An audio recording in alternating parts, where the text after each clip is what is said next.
Bonjour, nous allons commencer par le premier chapitre intitulé « Généralité sur les bras manipulateurs ». Le pendule simple est l'élément de base de ce type de robot. Un pendule est constitué par une tige suspendue qui tourne autour d'un certain axe, comme on le voit ici. Cette tige possède une certaine masse M. Alors, donc un pendule est représenté par une tige, comme celle-là, possédant une certaine masse. Cette tige est fixée ici et peut tourner autour de cet axe de rotation. Donc, c'est l'axe de rotation. Celle-là, c'est une tige. Donc, cette tige peut faire ce mouvement, bien sûr, de va-et-vient autour de cet axe. Donc, je peux vous montrer une vidéo qui nous montre le mouvement du pendule. A pendulum is simply weight suspended to a pivot such that it can swing freely.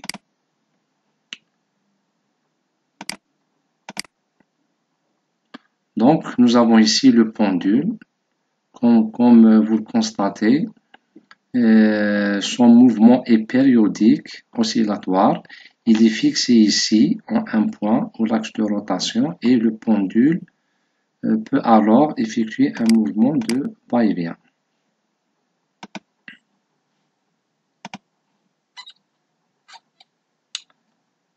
Nous avons aussi ce qu'on appelle un double pendule.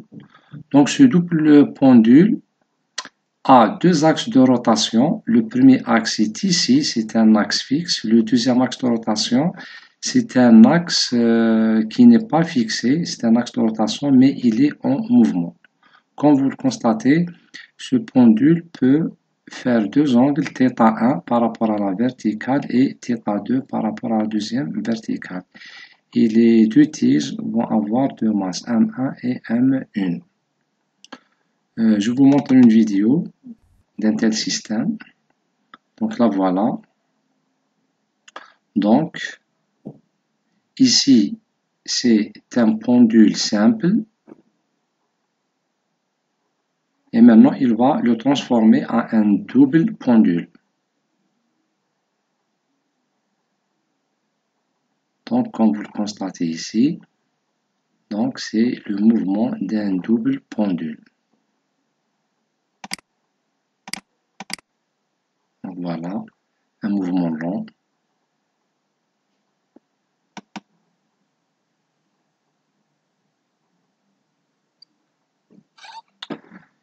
Les applications robotiques de ces deux systèmes, on peut les voir ici dans cette vidéo. Donc, lorsqu'un être humain est en train de marcher, vous constatez bien que les mouvements de ses bras se ressemblent au mouvement d'un double pendule. Donc, comme vous le constatez, voyez bien, suivez le mouvement du bras. Donc, c'est un mouvement d'un double pendule. Donc, voilà. Donc, c'est exactement le mouvement d'un double pendule. Donc, comme application, ces doubles pendules peuvent représenter les bras de robots marcheurs.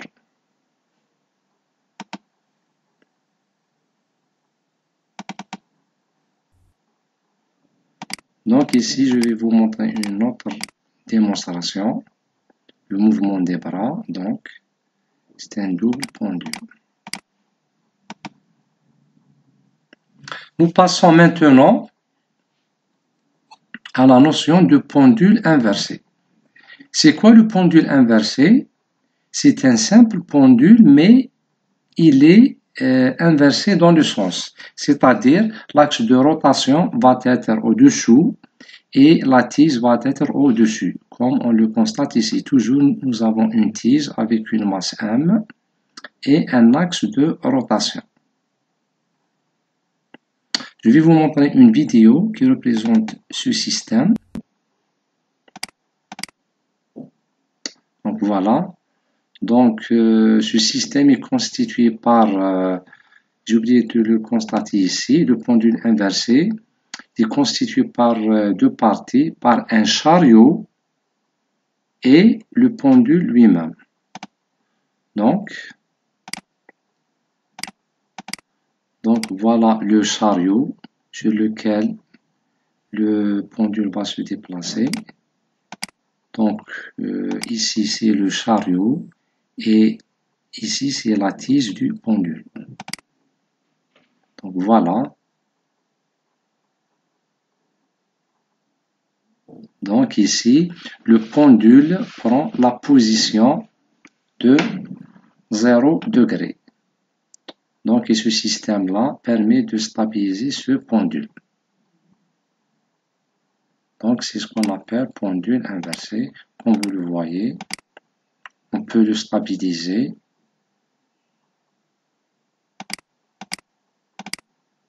Donc en mouvement lent, comment ce système se stabilise, bien sûr par un certain système de commande.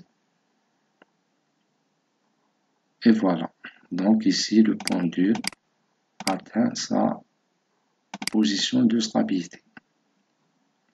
Ainsi, le pendule inversé peut être stabilisé, comme vous le constatez ici, même lorsqu'on lui applique une perturbation, donc il va se stabiliser d'une manière automatique.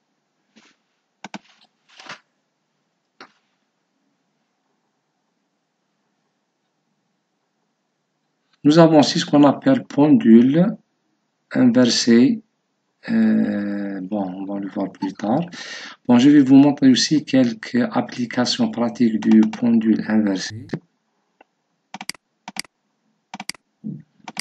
Donc, un bâtiment ou une gratte-ciel peut être considéré comme un pendule inversé. Comme vous le constatez ici, la perturbation va être soit un séisme, soit le vent. Okay? Donc, comme vous le constatez ici, si nous avons un séisme, le bâtiment va se comporter comme un pendule inversé. Bien sûr, soit de fort vent ou des séismes. Donc, comme vous le constatez, vous voyez bien ici. Donc ici, pourtant il y a un séisme, mais le bâtiment ne bouge pas. Pourquoi? Parce que ces bâtiments sont dotés de systèmes de commande pour stabiliser leur mouvement. C'est-à-dire la commande, elle peut être appliquée aussi à des bâtiments, comme on le voit ici. Donc ici, c'est un bâtiment sans commande, donc le mouvement est fort du pendule inversé.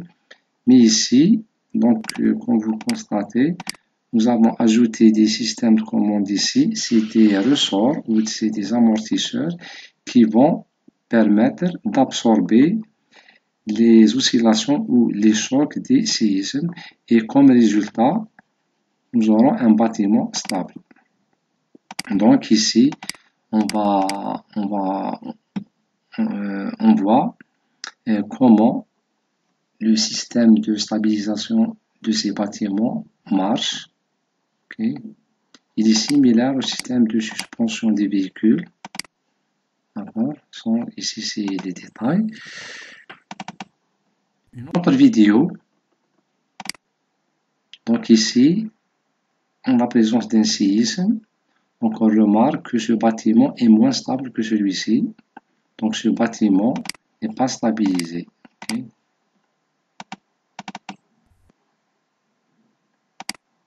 Une autre vidéo qui nous montre réellement les systèmes de commande des bâtiments. Dynamic Isolation Systems.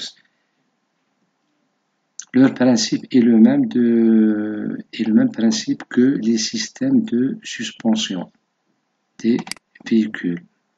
Donc, vous regardez ici bien comment ils sont installés, ces systèmes-là. Donc, c'est des gros systèmes pour les buildings, comme vous le constatez ici. Notre vidéo.